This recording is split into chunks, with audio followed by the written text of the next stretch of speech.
नमस्कार. स्पर्धा परीक्षा म्हटलं की इंग्रजी व्याकरणाचं टेन्शन येतं नाही का?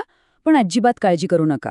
आज आपण नाउन्स म्हणजेच नामांचा विषय इतक्या सोप्या पद्धतीने समजून घेणार आहोत ना की परीक्षेत तुमचा एकही मार्क जाणार नाही. अच्छा, एक विचार करा. इंग्रजी वाक्यातला असा कुठला शब्द असेल जो सगळ्यात महत्वाचा असतो? म्हणजे तो शब्द जर काढला ना तर वाक्याचा काही अर्थच उरणार नाही. काय वाटतं? तो शब्द आहे नाऊन, म्हणजेच आपलं नाम. हो, तुम्ही बरोबर ऐकलं. नाम हे वाक्याचा खरा हिरो आहे, खरा स्टार आहे. त्याच्याशिवाय वाक्य पूर्णच होऊ शकत नाही. चला तर मग आपल्या ह्या वाक्याच्या स्टारला जरा जवळून ओळखूया. आता नाम म्हणजे काय? एकदम सोपं आहे. आपल्या आजूबाजूला जे काही दिसतं किंवा ज्याची आपण फक्त कल्पना करू शकतो, त्या प्रत्येक गोष्टीला आपण जे नाव देतो ना, ते म्हणजे नाम. मग तो एखादा माणूस असेल, एखादी जागा असेल किंवा अगदी एखादी भावना. ठीक आहे, तर आज आपण नामांचे 5 मुख्य प्रकार पाहणार आहोत. कोणकोणते?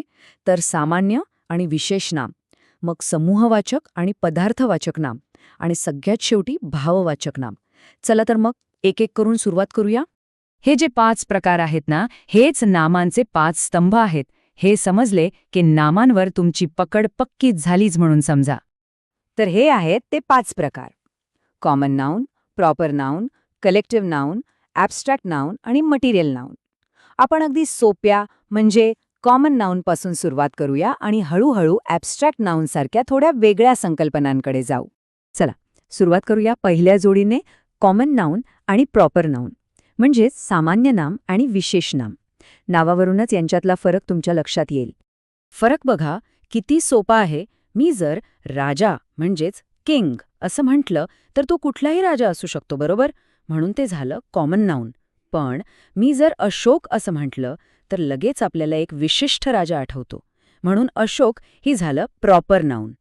सामान्य आणि विशिष्ट एवढाच फरक आहे. आता परीक्षेमध्ये असा प्रश्न येतो, all the roads were crowded. इथे रोड्स हा शब्द बघा, हा कुठल्याही एका विशिष्ट रस्त्याबद्दल बोलतोय का? नाही, हा एक सर्वसाधारण शब्द आहे.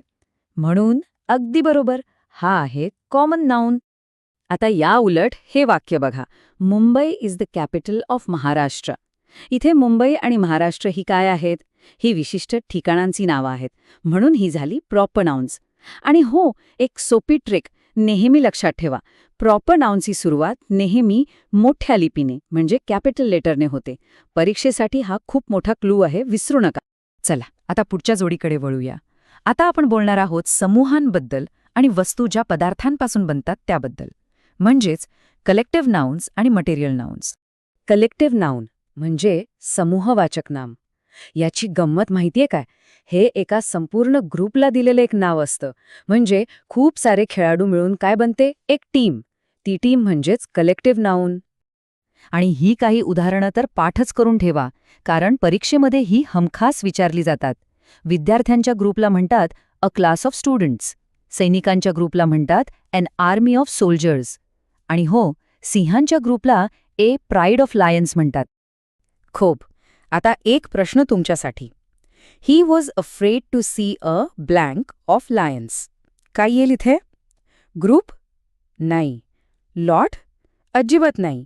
सिंहांच्या समूहासाठी एक विशिष्ट शब्द आहे आणि तो म्हणजे प्राईड. परीक्षेमध्ये असेच प्रश्न टाकून आपल्याला कन्फ्यूज केलं जात. ओके, तर ग्रुप्सबद्दल झालं.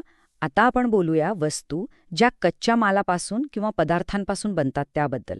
यालाच इंग्रजीमध्ये म्हणतात मटेरियल नाउन. हे उदाहरण बघा, the table is made of wood. हा टेबल कशापासून बनलाय?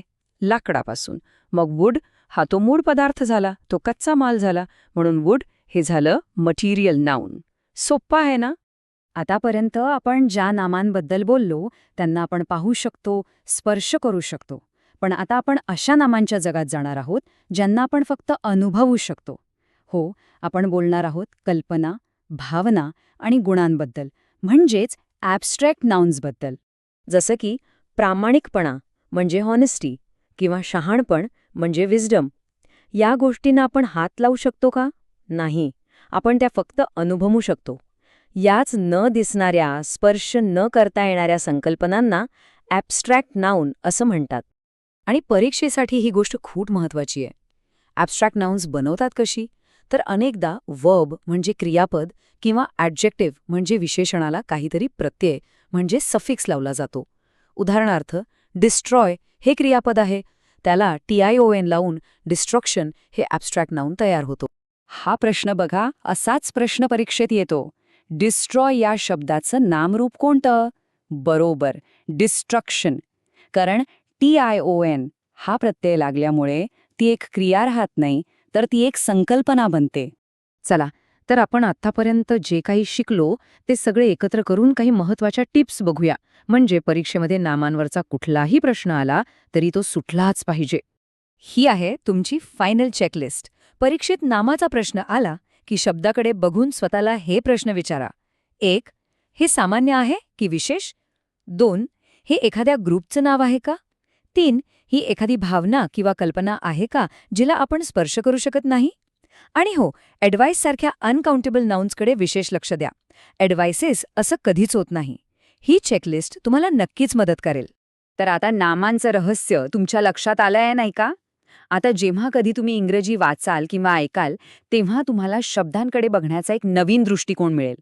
शब्दांच्या रचना, त्यांचे प्रकार तुमच्या लक्षात येऊ लागतील. आणि हाच सराव तुम्हाला परीक्षेत इतरांपेक्षा एक पाऊल पुढे ठेवेल. चला भेटूया पुढच्या भागात एका नवीन टॉपिकसोबत.